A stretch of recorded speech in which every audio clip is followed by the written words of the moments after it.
Well, we hope you've had something to eat, maybe a snack, hopefully a hearty meal, a little sleep, maybe a nap or two, because it's time for some tennis, folks. This is Eat Sleep Tennis. We are a wonderful show that's going to be at tennis. We'll talk more about what it's going to be. This is our very first episode. I'm Alex Christensen. Joining me from the other side of the country, and I think for the first time, in a real tennis show, folks. You're probably used to her work talking about horses on TVG and all that other wonderful stuff, but she's excited to talk about tennis, and we tricked her into coming. How you doing, Candice?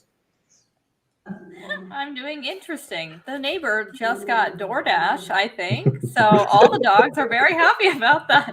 So I'm excited, but I'm going to mute myself again.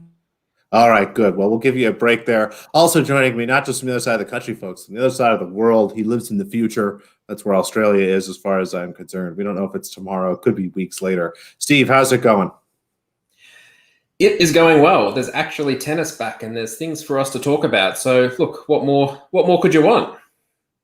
There's nothing more we could want, because that's what we're here for, folks. This is going to be a weekly tennis show. Our goal is to talk about every WTA tournament, every ATP tournament, and also every challenger tournament. We're going to try to dig into that a little bit and then do a midweek kind of recap, check-in kind of show. And if we're really, really motivated and there's some fun matches and we figure all this stuff out, maybe even do a live match once or twice. But for now, our commitment, again, we're going to try to preview every men's, women's tournament, all the way down to the challenger level there, just to keep you updated on tennis, get you prepared every week for the tournament to come, try to talk about the players, maybe talk about some outrights, how we're going to be approaching the week from our expectations and maybe from a betting perspective.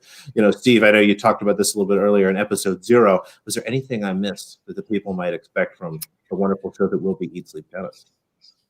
No, I think you've covered it all off pretty well there. I think, look, the key thing is that, as I said, being able to cover off on the ATP and the Challenger and WTA all in their own right, in their own episodes, is going to be fantastic.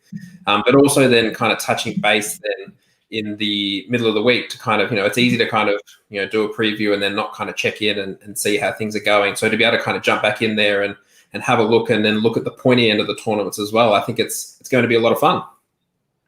All right, folks, anything else for the fans here before we jump in and start breaking down the draw, get to some final tennis talk? All right, good. We're ready to go. What we'll do is we'll start going quarter by quarter, try to talk about each player, give you some expectations here for what to expect. Steve was nice enough to pull up our first quarter here. You can see we have some big names. Sofia Kenin at the top, Muguruza there at the bottom, in between some fun names: Mladenovic, Sasnovich, Coco Gauff, Maria Sakkari, Yulia Putin-Seva, Laura Siegmund. Steve, we'll start with you here. As you start to look at this first quarter, what are your expectations here? Who do you think wins? And then, of course, do you see any value here? Look, I think it's obviously a pretty impressive field to kick things off for the year. There's a few names looking to this first quarter. Obviously, Sofia Kenin had one of the better years on tour to be able to win the Australian Open before the world turned upside down. But also to back that up and to make the Roland Garros final in conditions that weren't really suited to her. She's obviously going to be, she is the big challenge here, I think, amongst these names. But look, first tournament of the year, I'm probably not going to be jumping into her as as one of the tournament favorites. So look, just casting my eye down through that and having had a look at the odds at some of the bookmakers that we had out, they've got some odds available. Maybe look at, those players who have some pretty solid or, good quality first round matches that they're going to be able to get through and find some form. So looking at, maybe Coco Gauff, for example, is one there that stands out. Another is Krejcikova, I think the Czech, who's got a pretty favorable draw there and played some pretty good tennis towards the end of last year. But look, it's just nice to be having a look at a tennis draw, to be honest. How about you? Yeah, as I start to look at it, as you said, Kenin's up there at the top. She's one of the favorites to win the tournament, which I think automatically kind of makes this kind of attackable. I think she's very good, but I was surprised that her price is so much lower than Muguruza's. I think this is a nice draw for Muguruza in that her matches are going to be competitive, but they're all kind of winnable. If I was someone that was looking for kind of a first tournament of the year to get myself into a little bit of form, I think all of these are just about as much of a test as I would want. So I was looking at Muguruza here. Like you said, Krejcikova is someone I'm looking to bet match to match. She's someone that I think is really starting to pop from a singles perspective, and someone I think we're going to get value on here for a little while until the market catches up. We know her as a doubles player. She's usually playing with Siniakova, kind of winning a lot of doubles tournaments and being really competitive in that arena. But she's finally started to take some of those skills, translate them to the singles game, and really start to apply herself. Candice, what are you seeing here in the first quarter? Any names pop out to you? I'm not going to deviate too much from you guys. You said most of exactly what I was thinking. I'm very against Kenin, though. I know we'll talk about it a little bit more as we get further into the show. But as you guys mentioned, the price is very short. And historically, she's gotten off to decently slow starts to begin the year. I know that sounds strange because of what she did at the Australian Open last year, but we have to remind ourselves that tennis takes place before that tournament. And historically, she's needed a tournament or two to kind of find herself. So at the price, I'd be very much against her, knowing that's in mind. And I kind of agree with you, Alex, on Muguruza. She's very interesting to me in the spot. I was surprised that her price was as big as it was, because she's one of those players that, while she's a little bit inconsistent, we know her best is very, very good, and her game is suited to this kind of a surface. So I'd be looking more towards Muguruza and staying away from Kenin. Yeah, that makes a ton of sense to me. Muguruza, I'm seeing a 15-1. And some of these prices are a little slower to open up. 15-1 is a great number to me. I would play it at that or anything better. Even 14-1 maybe is pretty solid to me. Just really like the way that sets up. And again, it's a lot of these conversations are going to be about value, right? We think Kenin could possibly win this quarter, but she's 8-1 versus 15-1. And when I get to that match, I think Muguruza should probably be a small favorite of that match. And I think that's a pretty good spot for her. And I wonder if we're getting some value, given that the head-to-head with Kenin against Muguruza there is 2-0 Kenin. Now, they're both 3-set matches that were very competitive. So I wonder if that's what we're getting some value there. But it sounds like we both like Muguruza, but no other real names for me. I know, Steve, you had a couple others. Candice, again, were there any kind of mid-level names that you were excited to maybe bet match to match or look at that kind of caught your eye, some of those smaller names? More so in the other quarters than this one for mine. Okay. So let's jump in then. We've got the second quarter coming up. We'll dive into that here as Steve pulls that up. We've got Aryna Sabalenka at the top of the corner, Elena Rybakina at the bottom of the quarter, and that pretty much kind of defines what's going on here, I think. We have a couple of the Wongs here in the middle, Jiu and Ziyang. Karolina Mahova, Alms Jabeur, a really fun player in here. I'll start with you here this time, Candice. When you start to look at this second quarter, how do you see things shaking out? Who are you looking to watch this week, and do you see any value? I'm a big fan of Rybakina for the tournament overall. To be perfectly frank, it's hard to dispute what she did last year. She was sensational, and we know that her game with her big serve should really translate well to the surface. I believe she's played against Sabalenka once, and she played against her very, very well. I mean, really, the improvement that we've seen from Rybakina is so stark. And again, I'm looking for players who historically have played very well fresh. And that's what we've seen from her the last 2 years in a row. Both of those tournaments were at very different levels, given her quick rise. But nevertheless, I think she can make a major impression here. So I don't not only like Rybakina for this quarter, but I like her a lot for the tournament overall.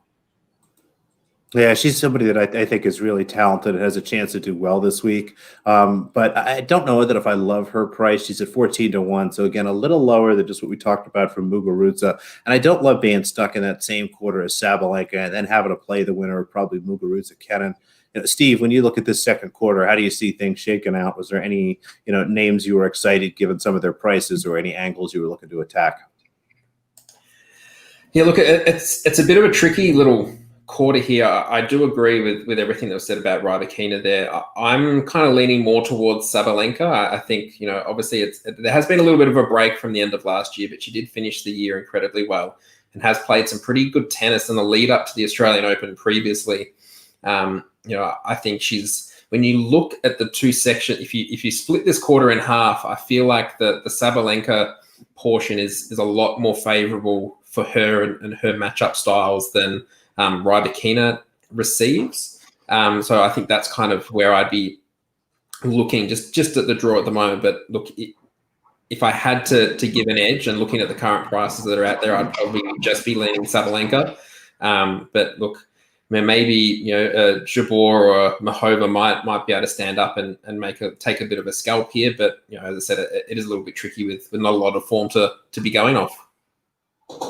Yeah, I think it's kind of those two big dogs here. There's some interesting names in the middle. Ons Jabeur is someone that has had a lot of success. She actually had a really nice hardcourt season last year, despite kind of all the goofiness. I think that she might be an interesting kind of underdog pick, but don't love kind of her outright price. Might be looking at her match to match.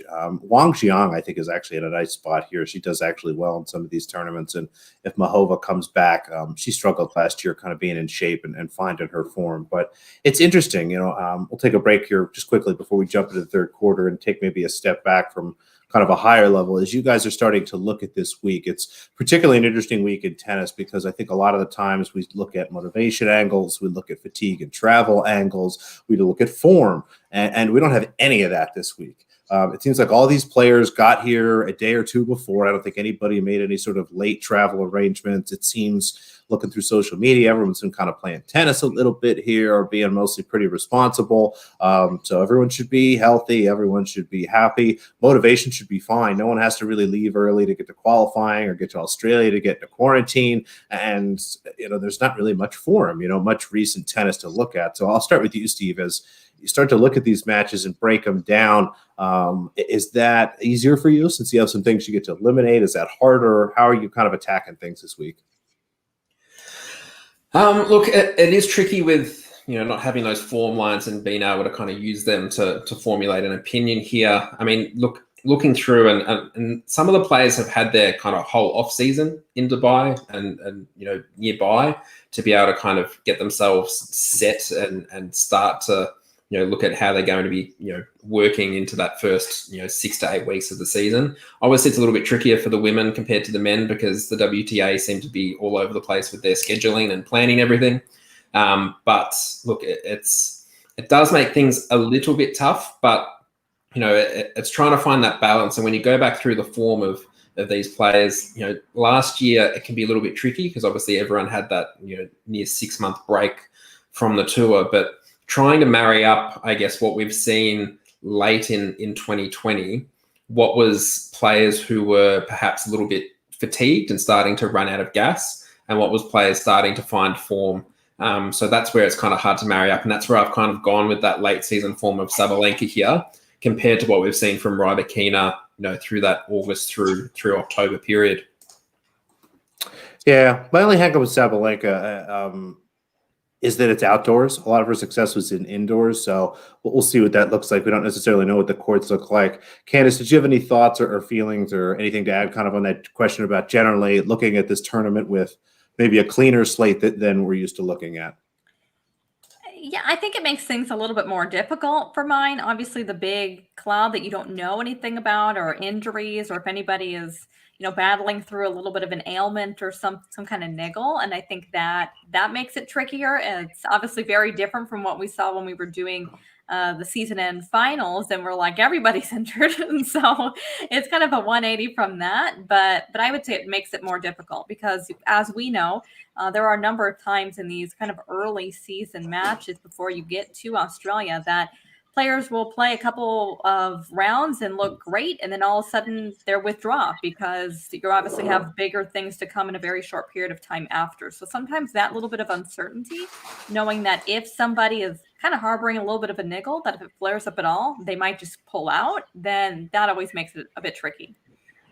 Yeah, it's I said at the same time that losing all those things is simpler, but those are a lot of the angles we like to attack, right? Somebody coming off a couple long weeks, somebody coming off some sort of ridiculous plane flight, someone coming off or having something to look forward to the following week or something like that, somebody who's been playing really well. So we don't actually get to see any of that stuff. It's a little more straightforward, but it might actually be to our disadvantage. So it might be another reason to maybe start a little smaller at the beginning of the year. But let's jump into the third quarter.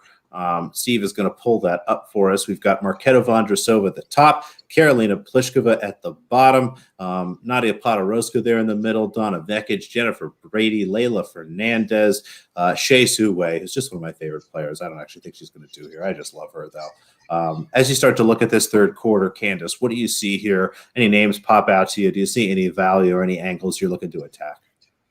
There isn't anything that pops out for me overall from the quarter, but I do think it's a really intriguing quarter. And if I was going to be looking at somebody to maybe play match to match a little bit, I'm a little intrigued by the Canadian youngster, Layla Fernandez. I thought she really showed some flashes of ability on hard courts last year. Of course, we saw what she did at Lexington. She was able to beat Sloane Stevens. She actually might have beaten Sloane a couple of times last year.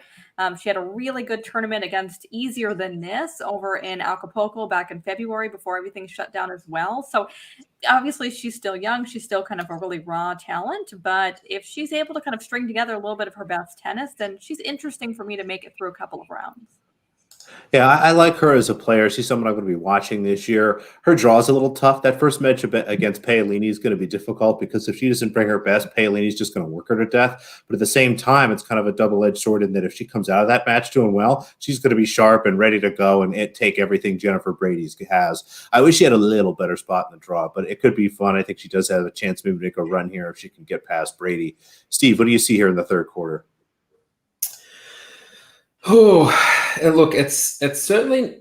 I mean, a lot of it comes down to how motivated Pliskova is, and she's obviously changed her team around a little bit for this year. And if she brings her best, then this is tough. I think this is going to be more of a scouting quarter. I think to start the year. I think if you look at Donna Vekic and a couple of these other players, Jennifer Brady, it's going to be interesting to see how they start off their year. One player that I was keeping an eye on, and I made a comment at the end of last year about in terms of one to keep an eye on is Marta Kostyuk. But look, from an outright perspective, I don't even think she's in most of the outright markets that are available at the time that we're delivering this content. So look, she hasn't been able to play full years over the last couple of seasons because of her age, but now she's actually able to attack the full season. It looks like she's had a pretty strong off season. She played some pretty decent tennis at the end of last year at ITF level just to build her confidence. I think that was in North America. So she's one to keep an eye on. And I guess particularly when I'm saying that, look, I'm assuming her price would be kind of 150 to 1 or above. It's kind of worth considering just because she's going to end up with a qualifier in round 1. And looking at the qualifying draw, I've rarely seen weaker qualifying draws in terms of the skill level at this level, given the AO qualifying that'll be going on next week. So she's one to watch that might be able to cause a little bit of an upset or two, and maybe we're taking at a bigger price. Yeah, that's interesting. I mean, do you think you will be betting her from an outright perspective, or just going match to match? I'm probably going to. It really depends on what she comes out with from an outright perspective. So most places haven't even listed her, so that's always a good start when you're trying to figure out what's going on there. But that need to be a decision. I think it's going to be interesting to see what she's priced up as, and we can make comment on it maybe closer to the start of the tournament. Yeah, the name that sticks out for me would be Jennifer Brady, and I'd love to bet her to win this tournament, but the price of 10 to 1 looks just about right to me. I think that Pliskova is consistently overrated given some of her stellar statistics, but just poor finishes. I know that everyone's really excited about her new coach who's been really, really great that one time, like 4 players ago or whatever. But I guess maybe I'm not so excited to be nice. So I'm looking to line up and kind of bet against her. If Nadia Podoroska is there in that'll be third round match, I'm going to be betting Podoroska at almost any number, just simply, off of my belief that she's probably overpriced there. If it does get to be Pliskova Brady and Brady is plus money there, or greater than 2.0, I'm going to be super excited.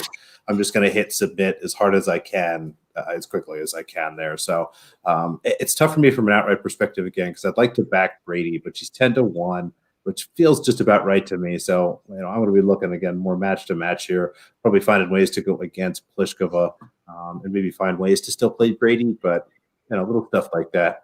Any other thoughts from you guys here in the third quarter? No, nothing from me. I think you've covered it off quite well there. One quarter left, because quarters, there's only 4 of them, which, at some point to me was kind of a confusing concept. But the last one, It's Mertens at the top, Alina Svitolina at the bottom. Some fun names here in the middle. I like this quarter a lot. I think there's some interesting matches here. Sevastova, Badosa, Kudermetova, Kontaveit, Alexandrova, Zvonareva, who is still an interesting player despite her advancing age, and Jessica Pegula. Some really great names here. Steve, what do you see here when you look in the fourth quarter? Any value, any names pop out? There's not a lot popping out. And look, this is something that one of my New Year's resolutions for this year was to not back Elise Mertens in outright markets as much. I think I like where this is headed.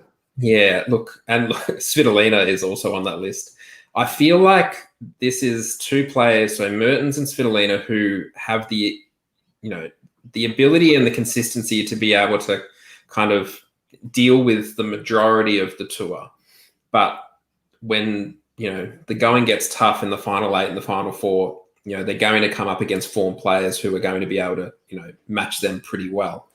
When you do look at this section, I mean, I think a lot of this will kind of be shaped a little bit by Kudermetova versus Kontaveit. I think the winner of that section really opens up for them. Look, it is tricky. It's hard to know how much Svitolina's been playing, to be honest, and training. I know she's been pretty active on TikTok, but I don't know how that translates to the first one of the two. And I'm sure Alex, you're pretty keen on TikTok and all things technology. Big on the TikTok. You would be all over the TikTok. The other one is obviously, and I think you might talk to this a little bit more, Alex, as well, is Katerina Alexandrova. I think is another who. If you look at her form to start 2020, pre-COVID, she did also start well fresh, and is one to consider here. And looking at this section, when you've got Svitolina there and you've got Mertens, you're looking for those players who, at their best, could really, challenge them and almost wipe them off the court. And I feel like she might be a player there that stands out in that particular department. Yeah, I'm going to put a pin in that Svitolina comment because I think that this is a rough start for her.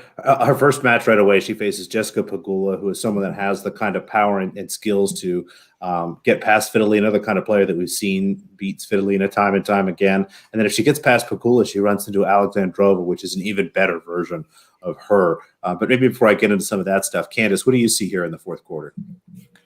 Well, I'm glad that Steve mentioned it because I agreed completely that everything in that quarter goes straight through that Kontaveit match. I prefer her of the two of them. I think she can make a nice run here. Obviously, we saw what she did in Australia last year. She made a good little run over at the U.S. Open as well.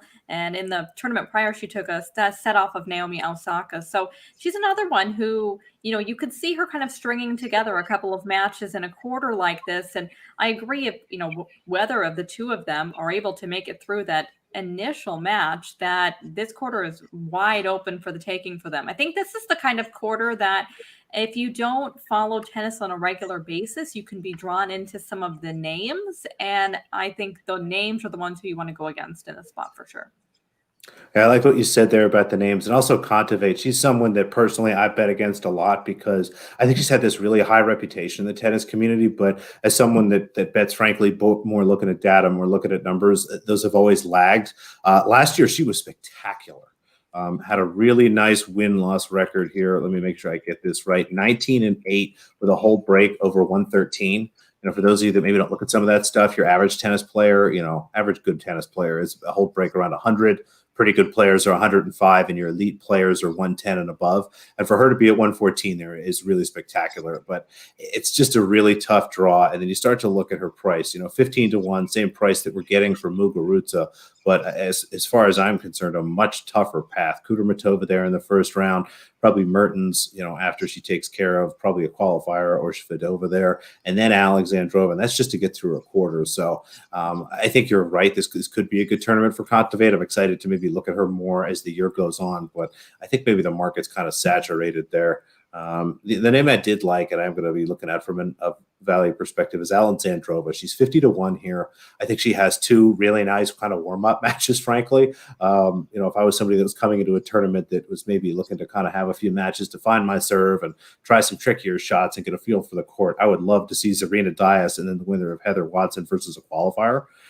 She then looks to run into maybe Svitolina, maybe Pegula.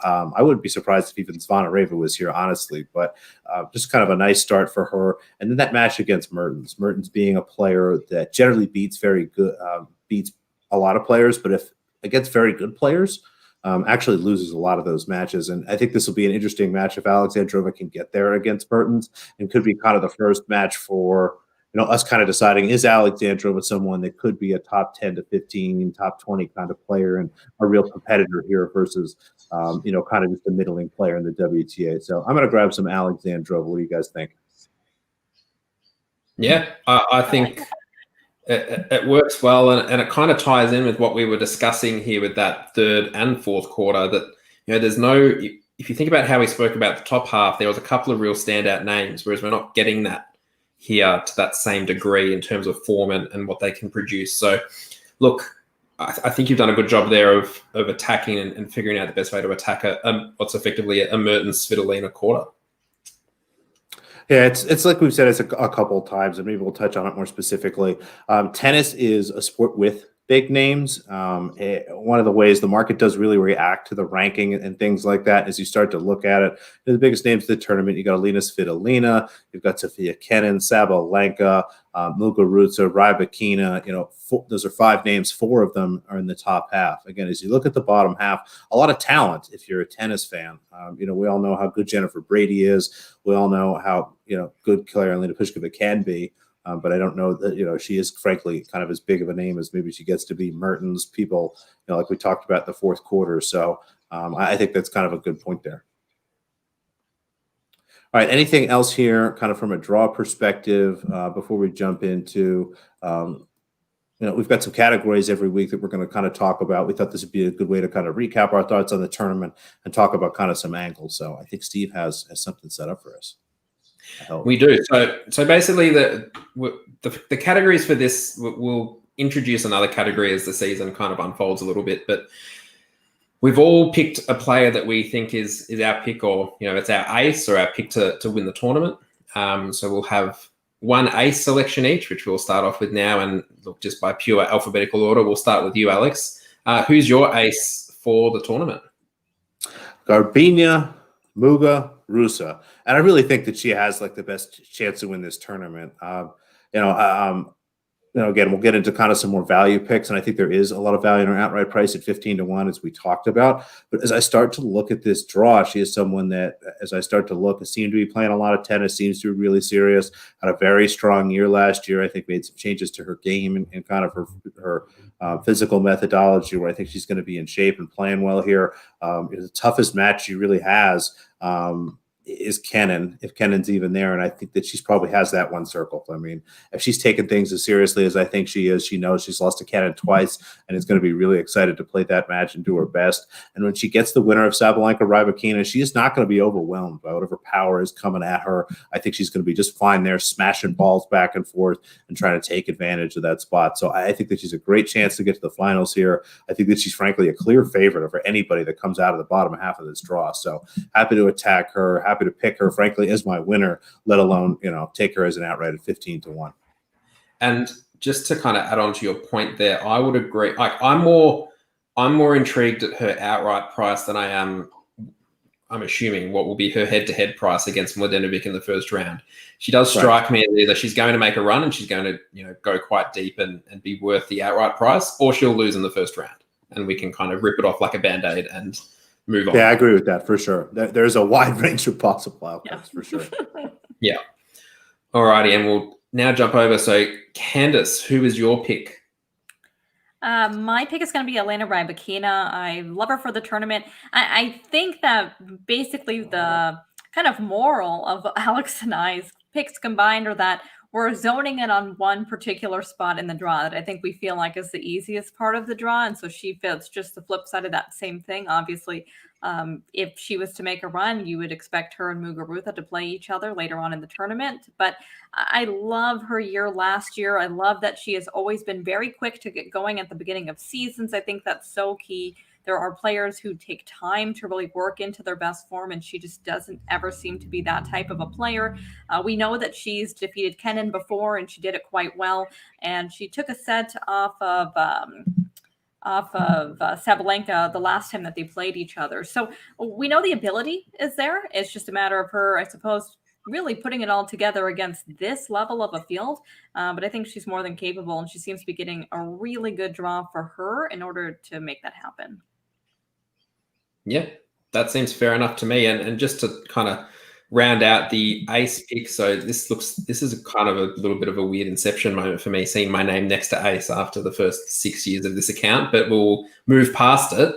My ace is Arena Sabalenka, and I kind of touched on it a bit when we were talking through that. You know, I think when you look at the section that she's working in here, you know, I think the early part of the draw is a little bit more favourable for her compared to some of the other players in this section. So, look, I think she's one to keep an eye on. And a little bit like Muguruza, it's kind of I'm probably not going to get involved in her at a minus game handicap in the first round, but I'd be more intrigued at looking at her outright price at the moment.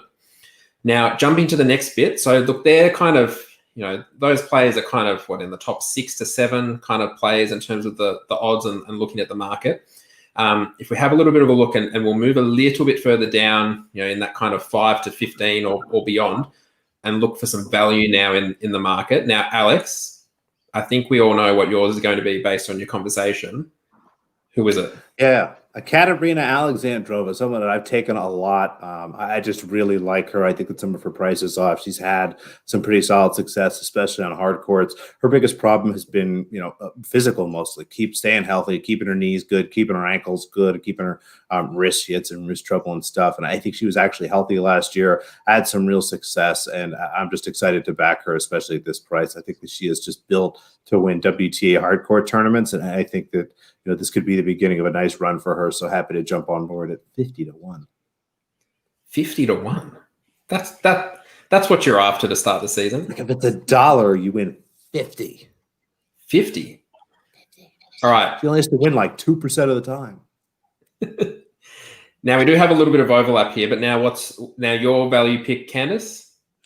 You know, it's funny because for me, in obviously the horse racing gambling world, I'm known for picking enormous long shots, and yet here I'm incredibly formful with mine. I just find this tournament to be so top heavy that I found it difficult to go with any of the big prices. I picked Muguruza as my value. Obviously, her and Rybakina are fairly similar prices for the tournament. But I'm similar to what Alex said. I just think that her draw, she's in the right spot for this tournament. I like that on social media, we've seen her really putting in the work and effort. I think that's a big positive. You know, you guys mentioned TikTok, and some people a little bit more into the TikTok. And as Pittsburgh Steelers fans would know, that's not a good thing, maybe. So, you know, anytime we've seen her, it's her playing tennis, oftentimes playing with Wawrinka, and she looks really fit and ready to roll. If she's, you know, in it mentally, I think that she should be able to make a really nice run. I love where she's positioned in the draw. So it's not the biggest of prices. We'll try to get bigger ones as we move through the season. But I found this tournament in particular to be difficult to find the large prices because you have so many, not just big names, but bigger names that are difficult to attack for mine. Well, I love the pick. I think it's brilliant. No, of course you do. Now, so I've decided to take over your role of finding the long shot. So I have actually added a second player in if she ends up in the markets anywhere, as I discussed before. So I've gone for Coco and I've gone for Kostyuk. So part of Coco in the winter, I love it. Well, what's summer for you? And we thought 50 to 1 was a big prize. Yeah. Well, yeah, we'll wait and see what actually comes out. The reasoning for the Coco one, and I was pretty strong ever since the Australian Open last year that we probably weren't ever going to see value for Coco again, you know, over the next couple of years, just based on the hype that was around her name. If you have a look, and I'm pretty sure if you look around now, I think there's kind of 30 to 1 available for Coco to win this tournament, which when you look at the fact that she's around 20 to 1 for the Australian Open in a couple of weeks and double the field with a whole lot of very talented players, you know, maybe Osaka, Barty, Williams, Halep, Andreescu, to name a few, you know, I think this is the one chance that she probably is a little bit of value. I think in her spot of the draw that, you know, it is she does have the ability to, as we said, you might catch Muguruza on an off day. I know she struggled a little bit against her at the end of last year, I think, when they had a meeting. But look, I think there's potential there. She's got a very favorable first round.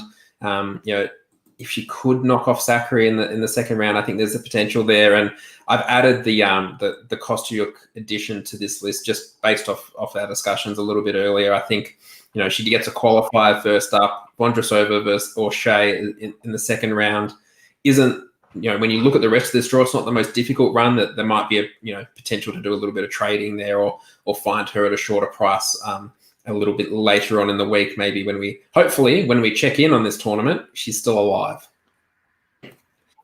Now, we'll just jump through. So the third category we're going to go through is a player that we think is overvalued at the moment. Okay, so one that's probably a little bit too short and we're happy to miss for this tournament. Now, we'll start with you, Alex. Who have you gone for?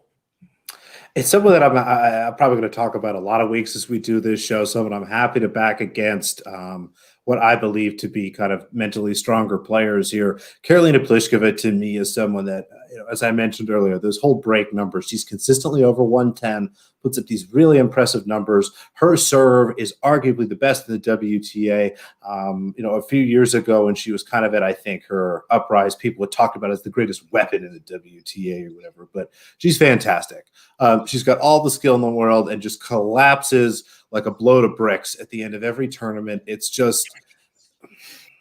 mind-numbing. It's one of those things. If anybody that's watched any sport or has ever participated in anything, you watch that team that continually gets close collapse, and she just can't seem to get over the hump. And it's every Grand Slam. Is this her chance? She had 2 or 3 really spectacular draws last year, one chance the year before that. As I start to look at this particular draw, I'm just – I'm not going to bet her not to win the tournament. Again, if she puts it together, it's just kind of a bad market to get into. But as I look at some of these matchups, she's got Kirstera round 1. We don't have round 1 prices yet, but if there's a big number there, maybe 3-1, 4-1 even, I think there's a chance we might see something in the plus 300 or 4.0 range there. I'm going to spend a lot of time thinking about that. As I mentioned earlier, if she plays Podoroska there, I think Podoroska has all the chance in the world to kind of take that match, and I'm going to be happy to back her as an underdog. If she gets the Brady match, it's been nice. Frankly, I've lost a little money on Kirstera. I've lost a little money on Podoroska. I am not going to stop. I'm going to back Brady in that match and be excited to line up against her again. I just think she's somebody that is not – I don't know what it is that she lacks. I assume that it's mostly mental, given that she seems to have just about every physical gift you could want outside of being really, really fast. I think she moves a lot better than people give her credit. Her footwork is nice. She's got a forehand. She's got a backhand. She's got a great serve. But, maybe someday she'll win a tournament, but I'm not betting on it. Look, worst case scenario, if she does win, it means her price will be short for the Australian Open, and you can bring her up again in this section, and we don't need to change the banner. I'm trying to keep things easy. That's the goal. Yeah. Too kind. How about you, Candice?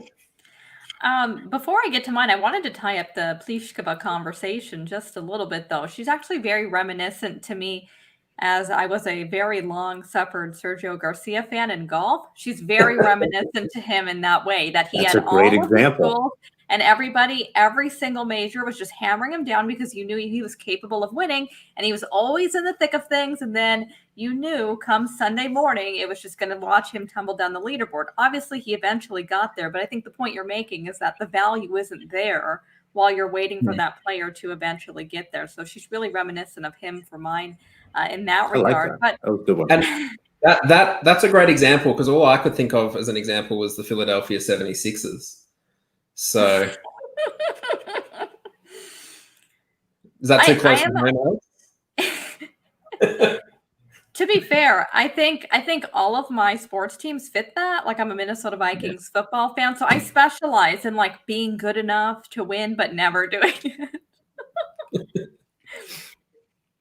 We lost Alex. We've lost him. That's fine. We'll push on.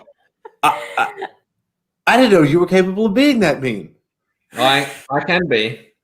Not only was I not prepared for that, that was not like in my spectrum of things that you would ever say to me. No. I almost left. Right. I almost just was like, all right, thunk.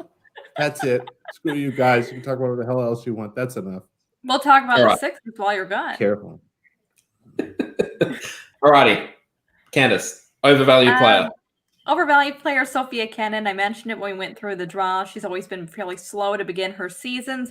I'm also going to be very intrigued to see how she handles, what I feel like is newfound pressure. She was, WTA Player of the Year.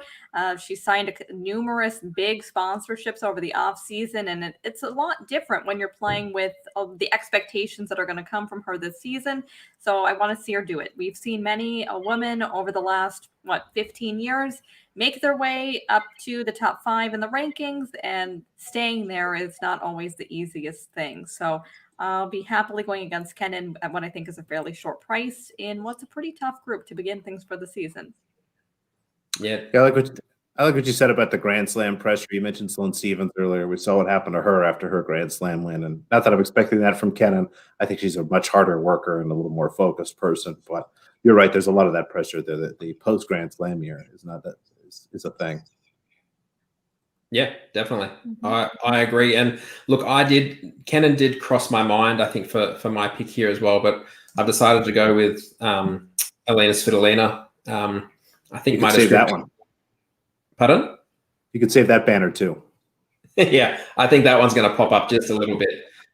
Look, it's great. Look, she's obviously quite active on social media, and that's great and all well and good. But I need to see what she can produce on the court. Obviously, she does fall into that category. Like I said before, you look at her French Open, played pretty well, and then when it got to the pointy end, it all kind of disappeared on her. So a bit like Pliskova, I think her price is too short. If she wins the tournament, fantastic, great job to her. But I'm not going to be sitting around every week kind of picking her outright prices when she's in kind of the top favorite or top couple. And as I said, it's one of my resolutions is to try and avoid where I can Mertens and Svitolina where I can for outright picks. Trading and maybe trying to find a way out into around the quarterfinal or semi-final yet. But on reflection, there's been too many times that I've found myself too invested in that outright price and watch them disappear, I guess, when we get to that final 8 or final 4. It happens to the best of us. Certainly does. Was there anything else we wanted to cover? I think that's about all the thoughts we had on this tournament. Anything else we want to cover here on episode 1 of Eat Sleep Tennis? I think that's it. That's all we've got, folks. Thank you so much for watching. And we really appreciate it. Go ahead, Steve. Just as we were, jumping online here, there were a couple of questions around this. So, we will be putting these up in podcast form. So, keep an eye out for that, after the show. We have, started a couple of new pages. So obviously this has come off the Eat Sleep Tennis Twitter account. So at Eat Sleep Tennis, there's no underscore or anything ridiculous in there like my 2 co-hosts. Don't have to worry about any of that. So that's one thing to keep I know, I have to start strong. That was my job. Now, Alex isn't, but if you are on the Instagram, we have at est.show. So you can have a look at some of our content over there. Some of you may have caught it, and I would recommend, just because Periscope is finishing up, I think, in a couple of months on Twitter, to jump over to YouTube and look up the Eat Sleep Tennis Show. So we've got a channel over there to, if you hit subscribe, and you'll be notified when we go live. And also we've just started, and we're going to start a little bit of a tennis community on Facebook. It's going to be a private group. Again, search for Eat Sleep Tennis Show. It's obviously pretty straightforward. Look for the similar things in all the places. And as we said, look, we'll have a number of episodes every week and look to build things as we look towards a big 2021. Yeah, it should be great. We're just about everywhere. Again, follow the Twitter account to make sure you get the video feed as soon as it comes out. The Facebook group will be great for kind of having some bigger conversations or things like that. But don't be afraid to DM us again on the Twitter account and reach out to any of us. We'd love to know what you think. Our goal here is to try to build an interesting and great tennis show. All 3 of us are big fans of tennis. We've watched it forever. And, we're going to take our crack at here as doing the best tennis show we can do. So let us know what that means to you. Let us know what we could be doing better, what we could be doing less of, more of, things like that. We really need your help. Like Steve said, this will be out in podcast form, so look just about everywhere. Luckily, I think no one has the name Eat Sleep Tennis everywhere else besides that weird Instagram thing you guys are big fans of. But we'll be doing stuff there, and it'll be a little different stuff. Again, the Instagram account will have a little different feel because Candice is a wizard at that, and it's going to take care of that and do all sorts of interesting stuff there. We use the Behind Twitter the account to kind of scenes. chop things up and post the podcast. And again, the Facebook group will be a conversation. But sorry, Candice, what did you want to pop in there and say? Oh, I said we'll be behind the scenes. Well, you got to do that. You got to let the people know what to expect, and frankly, who to yell at if something doesn't work. You. That's Always right. you. That's true. Okay, I'll take all complaints. Yeah. I'm from Yeah. Philly. I don't take shit from anybody, so good luck. Alrighty. Shall we wrap it up there? So we are next back to cover going to be the men's tournaments.